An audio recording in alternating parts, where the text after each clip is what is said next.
My girlfriend said, I cheated, but only because you're emotionally distant. I said, got it. Then I uploaded the proof she forgot to delete from my iCloud. 48 hours later, her dream job offer was revoked. I, 29M, thought I had my life figured out. 3 years with my girlfriend, decent apartment in the city, stable job in tech.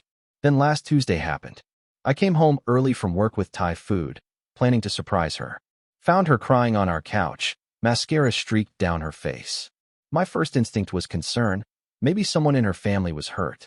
I set the food down and asked what was wrong. She looked up at me with this expression I'd never seen before. Part guilt, part defiance. She told me she'd been sleeping with someone from her new job. The marketing firm she'd joined 6 months ago, the one she'd been so excited about. The place where she was finally going to make her mark. The words hit me like ice water. I stood there holding takeout containers, trying to process what she'd just said. She kept talking, explaining how it started as just talking during lunch breaks, how it progressed to drinks after work, how one thing led to another. But then she said something that made my blood boil. She told me it was my fault, that I'd become emotionally distant over the past year, that I never listened to her anymore, that I was always buried in work or my phone. She said she needed connection and validation that I wasn't giving her. I set the food on the coffee table very carefully. Asked her if she was seriously blaming me for her decision to cheat. She doubled down, saying I'd driven her to it with my neglect. Here's the thing. She wasn't entirely wrong about me being distracted lately. I'd been working on a startup project in my spare time, trying to build something that could eventually let me quit my corporate job. I'd been putting in extra hours, staying up late coding. Maybe I hadn't been as present as I should have been. But cheating? That was her choice. I told her I understood. Just those 2 words. She looked confused, like she'd expected me to fight or beg or break down. Instead, I picked up my keys and left. I drove to my buddy's place and stayed there for 2 days, barely speaking to anyone. My mind kept racing, replaying every interaction from the past few months, looking for signs I'd missed. There were plenty. The late nights, she said she was working on campaigns. The new clothes. The way she'd started keeping her phone face down during dinner. The sudden interest in going out with her work friends, people she'd never mentioned wanting to hang out with before. On Thursday evening, I went back to our apartment to get some clothes. She wasn't there. I was packing a bag when I decided to grab my old iPad from the bedroom dresser. I'd been meaning to sell it since I got a new one for work. When I powered it up, notifications started flooding in. Messages, photos, everything syncing from her iCloud account. We'd set up family sharing years ago, so we could share apps and music. I'd completely forgotten about it, and apparently, so had she. The messages were all there. Months of them. Not just with the guy from work. Apparently his name was Marcus, and he was a senior creative director. But also with her friends, talking about how exciting the affair was. How Marcus was everything I wasn't. How she was planning to leave me once she got the promotion she was up for. There were photos too. Lots of them. Intimate ones they'd sent each other. Screenshots of their conversations about hotel rooms and weekend trips I'd thought were work conferences.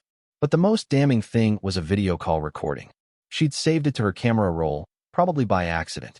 43 minutes of them together in what looked like his office, after hours. The audio was clear. They weren't just having an affair. They were both talking about how stupid I was for not noticing. How she couldn't wait to dump me once she got the senior marketing manager position she'd been promised. The position that required security clearance, by the way. The dream job she'd been working toward for years.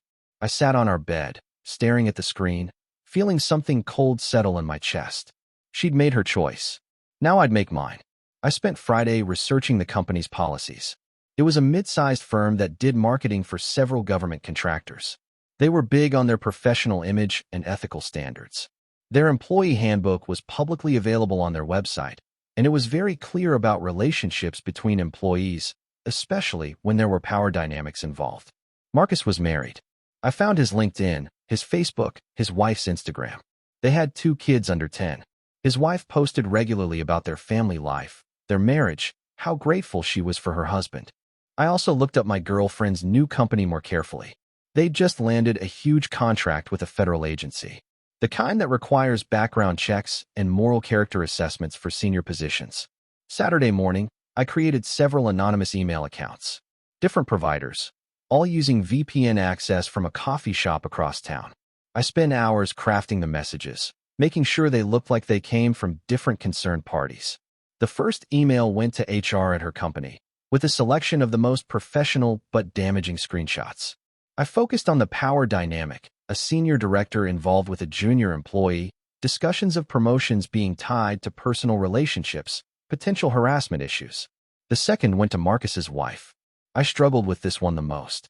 She seemed like a good person who didn't deserve this pain. But she deserved the truth. I sent just enough evidence to make it clear what was happening, along with a message saying I was sorry to be the bearer of bad news. The third went to the federal agency that had awarded the new contract. I knew from my own work that they take security clearances seriously.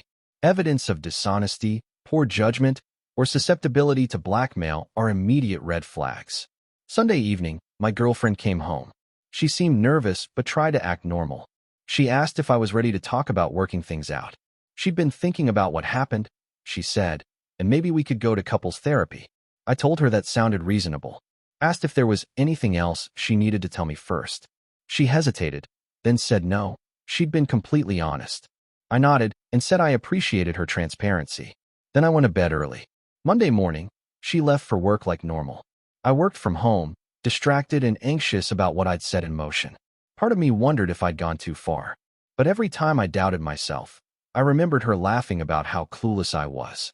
She came home that evening looking shaken. HR had called her into a meeting, she said. Someone had made anonymous accusations about her and Marcus. She was scared and angry, demanding to know if I had anything to do with it. I looked her straight in the eye and asked why she would think I'd do something like that. What exactly were they accusing her of? She fumbled for an explanation, clearly trying to figure out how much I knew. Tuesday was when everything fell apart. She got called into HR again first thing in the morning, this time with Marcus and their department head.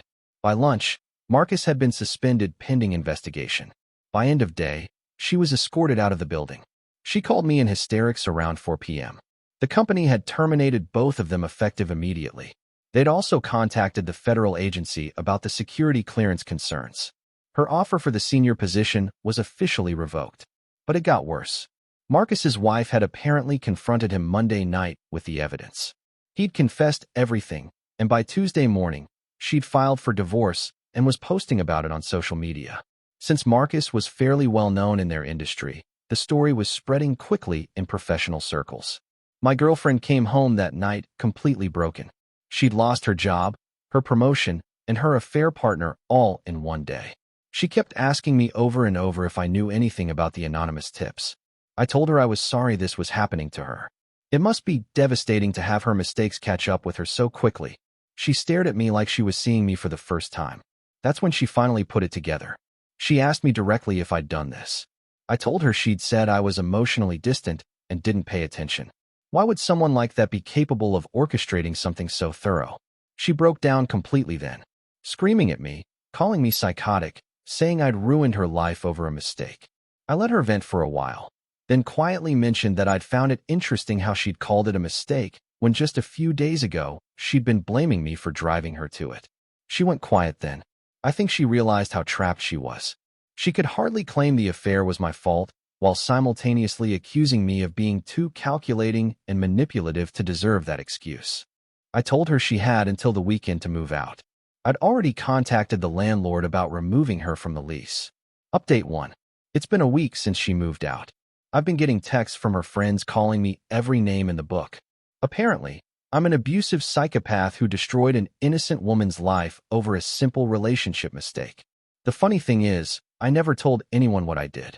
My girlfriend apparently figured it out on her own and told her support network. They're treating her like the victim of some elaborate revenge plot, not someone who got caught cheating by her own carelessness. A few of her friends have tried to contact me directly. One of them actually showed up at my apartment yesterday, demanding I explain myself. She wanted to know how I could live with myself after ruining someone's career over relationship drama. I asked her if she'd seen the evidence of the affair, or if she was just taking my ex's word for what happened. She said evidence didn't matter. No one deserved to have their professional life destroyed over personal issues. I pointed out that my ex had destroyed her own professional life by having an affair with her married supervisor while being considered for a security clearance. I just made sure the right people knew about it. She left after that, but not before telling me I was going to get what I deserved eventually. My buddy thinks I should be more worried about the harassment from her friends, but honestly, I'm not. Let them be mad. They weren't the ones who got cheated on and then blamed for it. I've been sleeping better than I have in months. Update 2. 2 weeks post-breakup, and the fallout continues to ripple outward. Marcus's divorce is apparently getting nasty. His wife's lawyer found all the messages and photos from the iCloud sync, and they're using them as evidence of his character and judgment in custody proceedings. Word around their industry is that he's basically unemployable now. The affair, the power dynamic issues, and the security clearance problems have made him radioactive. My ex has been staying with one of her friends while job hunting. According to mutual acquaintances, it's not going well. The marketing world is smaller than people think, especially in our city. Word gets around. She's been telling people I hacked her accounts and stalked her, which isn't true. I never accessed anything that wasn't already syncing to a device I owned. But the truth is less dramatic than the story she's spinning. Her sister reached out to me yesterday. She was calmer than the friends had been, and she actually listened when I explained what really happened. She seemed shocked to learn about the extent of the affair and the things my ex had said about me. She asked if I thought I'd gone too far. I told her I thought my ex had gone too far when she cheated, blamed me for it, and then planned to leave me as soon as she got her promotion. All I did was make sure the people who needed to know the truth actually knew it. She was quiet for a long time after that. Finally, she said she understood why I'd done it, even if she didn't agree with the methods. She asked if there was any chance I'd consider helping my ex find work, maybe by vouching for her skills. I told her my ex was talented and capable, but she'd made choices that called her judgment and integrity into question. Any employer who hired her deserved to know the full picture of who they were hiring. The sister thanked me for being honest and said she hoped things worked out better for everyone in the future. Update 3. It's been a month now. I'm writing this final update because I think the story has reached its natural conclusion. My ex finally found a job, but it's a significant step down from where she was. Small company, lower pay, no federal contracts or security clearance requirements. She'll rebuild eventually, but it's going to take time. Marcus apparently moved to another city. His divorce was finalized quickly. His wife got primary custody and a favorable settlement. I heard through the grapevine that he's working freelance now, trying to rebuild his reputation. The harassment from my ex's friends has mostly stopped. I think reality set in for most of them once they learned the full scope of what had actually happened. It's easier to be outraged when you think someone was just cheating and got punished too harshly. It's harder when you realize they were planning an elaborate deception while laughing about their partner's ignorance. I've been focusing on my startup project and myself. The relationship had been draining more energy than I'd realized. Without the constant undercurrent of tension and dishonesty, I feel like I can think clearly again. Do I regret what I did? That's complicated. I regret that it came to that point. I regret that she made choices that led to such serious consequences. I regret that innocent people like Marcus's wife and kids got hurt. But do I regret making sure the truth came out? No. She made her choices with full knowledge of the potential consequences. She just thought she was too smart to get caught. The startup is going well, by the way. I might actually be able to quit the corporate job sooner than I thought. Turns out I'm pretty good at paying attention to details when it matters. For anyone going through something similar, I'm not advocating for revenge, but I am advocating for truth. People deserve to know who they're really dealing with, whether that's in a relationship, a workplace, or anywhere else. My ex told me I was emotionally distant. Maybe she was right. Maybe that distance is what let me see the situation clearly enough to document it properly and respond strategically instead of emotionally. Either way, I'm moving forward.